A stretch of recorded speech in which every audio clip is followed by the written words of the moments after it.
2007 Bayaning Kabataang Pilipino Awardee ay At ang Bayaning Gurong Pilipino Awardee ay at si ang Gawad Bayanihang Pilipino sa America Award. Bayaning Filipino Individual Award.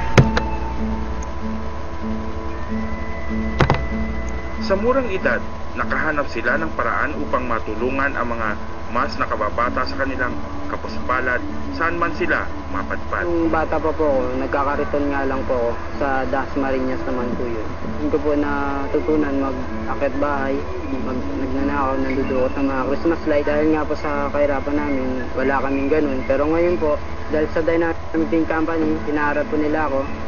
Tinuro po nila sa akin kung ano po yung mga dapat na ginagawa ko at ano po yung pagbabago na kaya ko pong gawin. Ang Dynamic Team Company po ay isang aktibong samahan pangkabataan na naglalayong pong magbigay ng malaking pagbabago po sa ating lipunan. Ang kabataan po talaga po ay kumikilos. Yung pondo pong ginagamit namin para po sa mga proyektong yun ay nanggagaling po sa mga fundraising projects tulad po ng pagbebenta po ng dyaryo, pagbebenta po ng bote. Dito po namin napili na magturo dito sa sementeryo. Hindi po ako natatakot po magpunta po dito kahit po siya sementeryo. Kasi po, ang purpose naman po nung pagpunta po namin dito para po ma-reach po namin yung mga batang nandito po.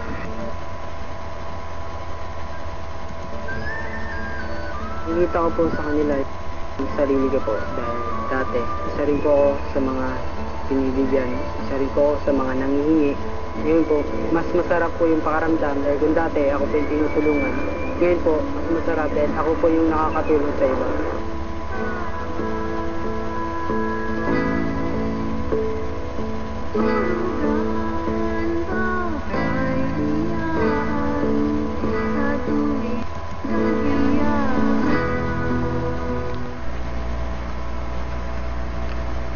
At ang 2007 Bayaning Institusyong Pilipino Awardee ay Dynamic Team Company.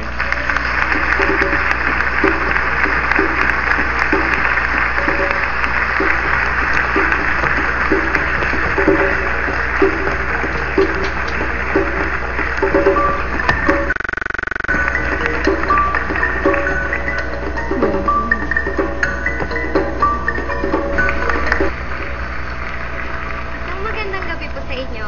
Nais kaming magpasalamat dahil meron pong isang Mr. Henny Lopez Jr. na nagbibigay pahalaga sa mga mumunting lingkod na ginagawa rin niyang bayani at tinuturing niya pang isang kapamilya.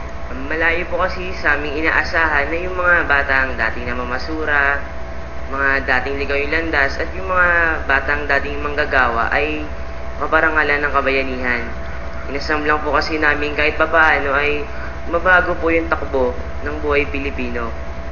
Sa bawat pagsagaw po sana natin ng pagbabago at hiling po na tayo umasenso, unahin po sana natin ang pagbabago sa ating sarili. Disipinahin po natin ang ating sarili at buong dangal po nating ipahayag sa lahat ang kabayanihan ng ating lahi sa isip, sa salita at sa gawa. Gawin po natin ito para sa aming mga kabataan. Sama-sama po natin gawin lahat